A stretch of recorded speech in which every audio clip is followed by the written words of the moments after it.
is the Transition and Atlantic Television Network. Rivers State Commissioner of Police CP Umoyi Emeka has paraded 4 policemen attached to a neighboring state command over alleged extortion of about 3 persons in Port Harcourt. The 4 officers were said to have extorted 6.5 million naira from 3 boys after tagging them as internet fraudsters. CP Emeka, during the press briefing, said in a follow-up to release of kidnapped victims, name withheld, arrested one Henry Thomas on August 20, 2023 during an investigation. The suspect led operatives to Akinima community, Ahoda West, where 2 pump-action guns, 6 cartridges were recovered from the suspects. CP Emeka stated that in a follow-up to the death of a cultist, kidnapper arrested one Temple Woko in connection to the case at Rumudugu, adding that 2 suspects were fatally wounded, while 1 AK-47 rifle and 6 magazines were recovered. The Rivers State Police boss said on 30th August 2023, detectives of the command received a distress call that a motorcycle had been snatched from the rider around Chuba Access, while the police quickly mobilized and tracked the Yahama motorcycle to Abuja waterfront, where one gift was arrested on 31st August. The Rivers CP on the cases of alleged extortion by police officers said Nigeria Police, the Inspector General of Police, the Commissioner of Police never asked any officer to commit crime, and so the public should not generalize an alleged crime committed by a single police officer. Management of AIT Raypower says it has filed a legal action against the Rivers State government over damage of its transmitter building and other matters surrounding the dispute between Dar Communications plc. It regretted the unfortunate incidents of recent events that have occurred regarding the operation of DAAR Communications plc in Rivers State on the 4th of September 2023. At approximately 10 a.m., when the Rivers State government, accompanied by federal security agencies, carried out operations which resulted in the collapse of the transmission mast for AIT and Raypower in Port Harcourt, adding that the collapse resulted in the damage of the transmitter building and the antennas, causing AIT and Raypower terrestrial transmission to be off-air. The statement by the management also assure valued audience that they still enjoy AIT and Raypower through various alternative platforms, including DSTV, GoTV, StarTimes, and Free TV platforms, and the AIT and Raypower apps online, while actively working to restore the services as soon as possible. It also noted that the matter surrounding the dispute between Dar Communications plc and the Rivers State government is currently being deliberated in court and will be sub judice to say more this time, stressing that it will keep the public informed of every update. The management further expressed gratitude to well-meaning Nigerians, media organizations, corporate interests, and political stakeholders who have extended their sympathy and supported to board and management of Dar Communications plc during this challenging and rather unfortunate period, while appreciating continued understanding and assured everyone that despite the setbacks, they will remain committed to delivering quality media services. Broadcasting Organization of Nigeria has described the wanton destruction of the multi-billion naira equipment of Dar Communications plc, owners of African Independent Television, situated in Port Harcourt, by the Rivers State government as an act of executive lawlessness, flagrant violation of rule of law, and aberration of democratic principles. A statement signed by the Executive Secretary of BON, Dr. Yemi C. Bamboze, said the demolition by the agents of Rivers State government under the watch of security agents is not only a demonstration of intimidation, but also an exhibition of dictatorial power and employment of crooked methods aimed at silencing the media. The statement also averred that the existing land dispute by the Rivers State government and Dar Communications is still pending before a competent court of law. Bond called the federal government to wade in the matter of the deliberate violation of the rule of law by the branches of government, using the federal government apparatus to intimidate the media, and the tendency of disregarding the order of the court of the land in Nigeria. Enugu State government says it would augment funding for development projects by local government councils in the state to the tune of 60% to speed up grassroots development, especially in the areas of agriculture, agro-allied industrialization, and critical infrastructure.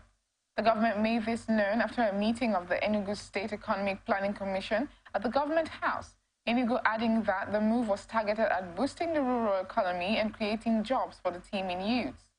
Secretary to the State Government, Professor Chidebere Onya, said the Mba administration was desirous of forging a progressive partnership with the local governments by providing matching funds for selected projects that align to the economic agenda of the state government.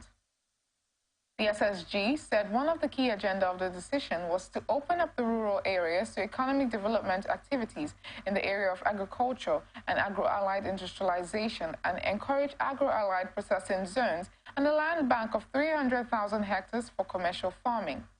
Meanwhile, the chairman of the Association of Local Governments of Nigeria, Enugu State Chapter, Honorable Sydney Okechukwu Eje, who commanded the Governor Mba administration for the counterpart funding, said the partnership with the state government would help in the funding of priority projects that touch the lives of people while also promoting transparency, accountability, and traceability in the management of local government funds by the council areas.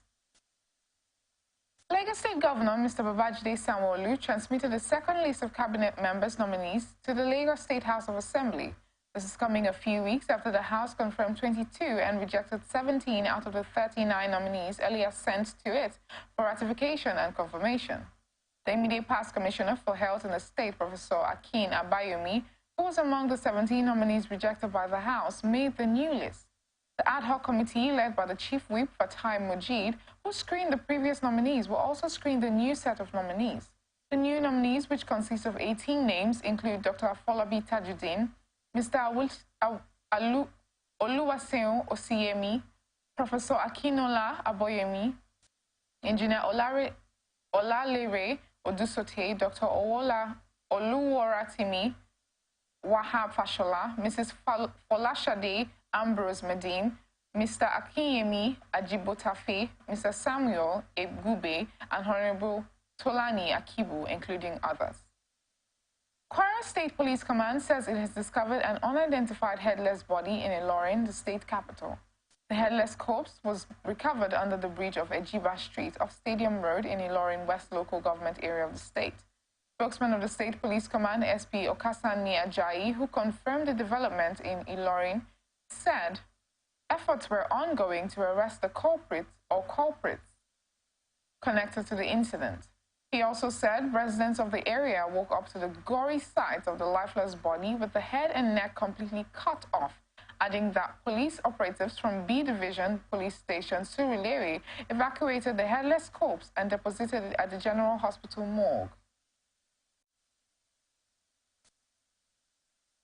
Planned meetings between the federal government and the Nigeria Labour Congress over the pain caused to Nigerians by petrol subsidy removal has ended in deadlock. The government and the TUC warned that two-day strike could erode the gains recorded on our course to securing a greater future for workers and citizens at large. NLC President Joe Ajaero, who disclosed this after a National Executive Committee meeting of the Labour Center, announced the two-day warning strike to hold today and tomorrow. Presidential spokesman Ajuri Ngelale urged union leaders to delineate between an organized labor movement at large and the NLC as an entity, while promising that the federal government will live up to its bargain. You are watching the Transitional Atlantic Television Network. We'll return after this break.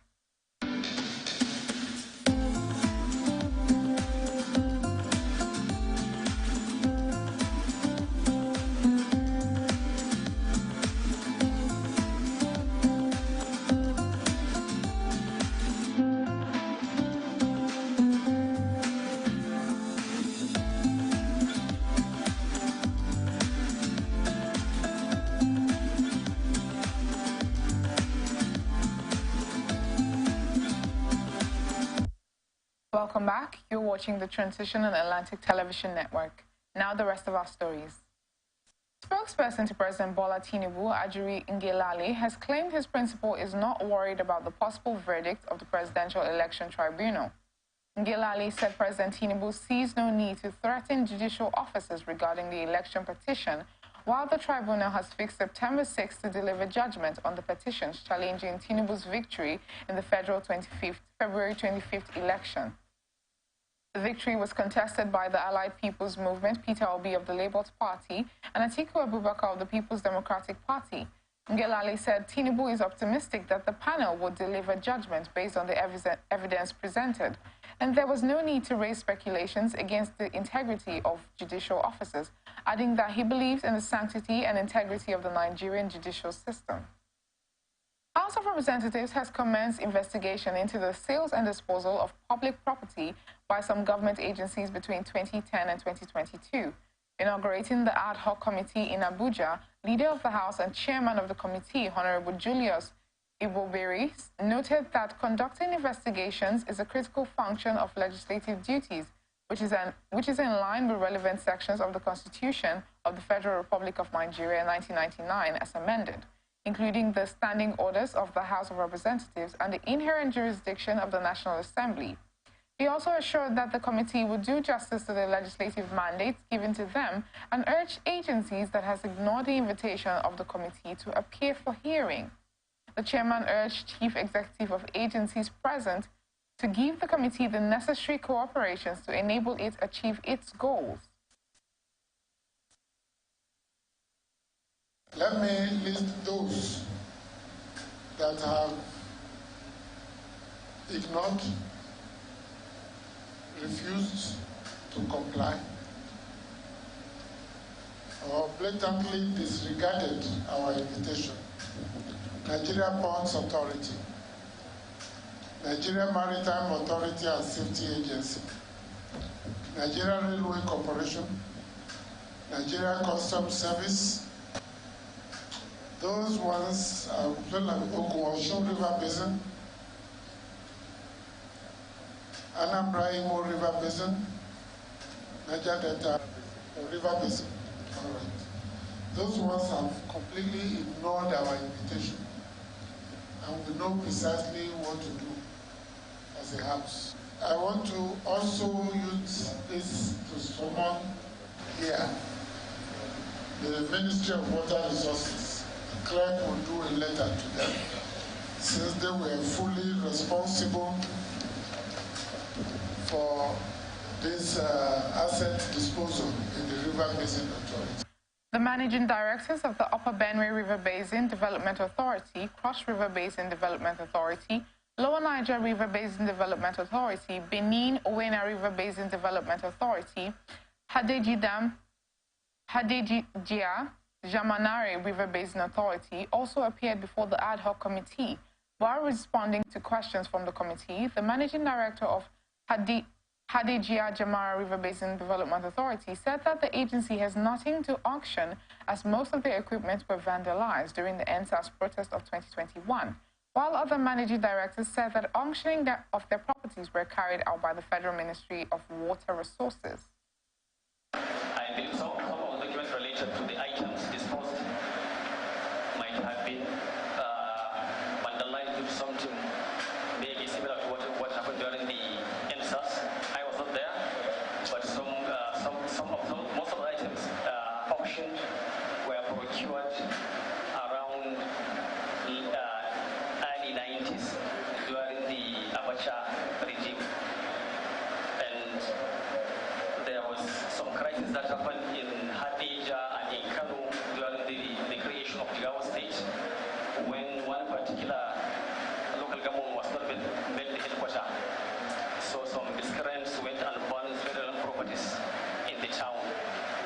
So some of the documents might have been lost during that. Total number of items 256. The process was initiated, processed, and executed by the Federal Ministry of Water Resources. The river basin only are the custodians of the items, and as the first speaker said, the board were not in place at that time. So it was the ministry that requested the river basins to submit all lists of assets domiciled with them, and they provided the template. In his ruling, the chairman of the committee, Professor Julius Ibobere, directed the managing directors to provide relevant documents to the committee in the next hearing. Now to some business reports. Central Bank of Nigeria says foreign firms have repatriated $5.86 billion from the Nigerian economy between October 2022 and March 2023. while about $5.13 billion was repatriated as dividends by foreign investors. In its economic report, first quarter of 2023, the Apex Bank disclosed that higher dividends payments to non-residents further widened the deficit in its primary income account. According to the CBN, the primary income account covers the compensation of employees and investment income, while dividend payments to foreign investors amounted to $5.13 billion in the 6 months under review. According to a 2019 report gotten from the CBN's website titled Current Account Balance and Economic Growth in Nigeria, an empirical investigation, the primary income account has been in deficit due to increased debt service payments and remittances of dividends, income, and profits by foreign-owned companies. It stated that the outflow from the account was undermining the productivity of the real sector as foreign exchange resources, which ought to have been used to develop the economy, were being used to service external debt. While conscious of the problem investors face with repatriating their funds, the President Bola Tinubu, in his inaugural address to the country, said his message for investors, local and foreign, is that government shall review all their complaints about multiple taxation and various anti-investment inhibitions, adding that his administration will ensure that investors and foreign businesses repatriate their hard-earned dividends and profits home. You are watching Transition on Atlantic Television Network. Still ahead on International Tidbits. North Korea's leader, Kim Jong-un, has concluded plans to travel to Russia this month to meet President Vladimir Putin on weapon handling. The two leaders will discuss the possibility of North Korea providing Moscow with weapons to support its war in Ukraine. The exact location of the planned meeting is not clear, while the possible meeting comes after the White House said it has new information that arms negotiations between the two countries were actively advancing. National Security Council spokesman John Kirby said Russia's defense minister Sergei Shoigu had tried to convince Pyongyang to sell artillery ammunition, while weapons on display at the meeting included the Hwasong intercontinental ballistic missile, believed to be the country's first ICBM to use solid propellants. It was the first time Mr. Kim had opened the country's door to foreign guests since the COVID pandemic. Mr. Putin and Mr. Kim have exchanged letters pledging to increase their bilateral cooperation and urged the DPRK to cease its arms negotiation with Russia and abide by the public commitments that Pyongyang has made to not provide or sell arms to Russia. He warned the U.S. would take action, including imposing sanctions, if North Korea did supply Russia with weapons. Construction workers in central Shanghai, Shanxi province have used an excavator to dig through part of China's Great Wall. Police said 2 people are suspected of trying to create a shortcut for the construction work, and 2 have been detained, and the case is under further investigation. The 38-year-old man and 55-year-old woman were walking near the affected area at the 32nd Great Wall. They dug a big gap by widening an existing cavity of the Great Wall so their excavator could pass through it, while police say they wanted to reduce the distance they had to travel. It also stressed that the 2 have caused irreversible damage to the integrity of the main Great Wall and to the safety of the cultural relics. Located in Yugu County, the 32nd Great Wall is a section of the main wall and is categorized as a historical and cultural site, which is protected at the provincial level. Officers were alerted to the damage on 24 August after receiving reports that there was a huge gap in the wall. The Great Wall, a UNESCO World Heritage Site since 1987, was built and rebuilt on a continual basis from around 220 BC until the Ming Dynasty in the 1600s, when it was the world's largest military structure. And now to entertainment. In view of his latest album in the UK, Grammy-winning singer Burna Boy has penned an appreciation message to his fans in the European country. This is coming after September 1st. Burna became the first Afrobeat artist to secure a UK #1 chart position with I Told Them. The official charts company, which is in charge of creating official music charts in the UK, confirmed the accomplishment. According to the official charts post, sitting on top of the world, Burna Boy becomes first global Afrobeat star to secure a UK #1 album with I Told Them. Now to sports. Lukman Adefemi has joined Messiah Sport Kulubu on a 2-year contract. The Cyprus-based team declared the move recently. This is coming after Adefemi left Nigeria Professional Football League side, Rivers United, on mutual agreement. Messiah SK posted a picture of Adefemi on Monday having a training session at the club, and the 29-year-old was a subject of interest from Remo Stars, but prefers a move abroad. The forward was second choice behind Yima Nwagwa at Rivers United. He was part of Rivers United's side that came third at the MPFL Championship playoff in June. Nigeria's National League has suspended its annual General Assembly. The AGM was earlier scheduled to hold on Thursday, September 7th, but the NNL Chief Operating Officer Emmanuel Adesanya stated the development. Adesanya said the postponement became necessary due to logistics reasons, adding that a new date for the AGM will be announced.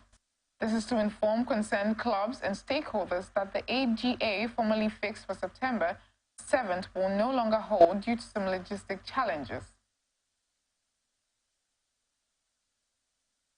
And that's the size of the package. Thanks for joining us. I am Valentina Lawrence.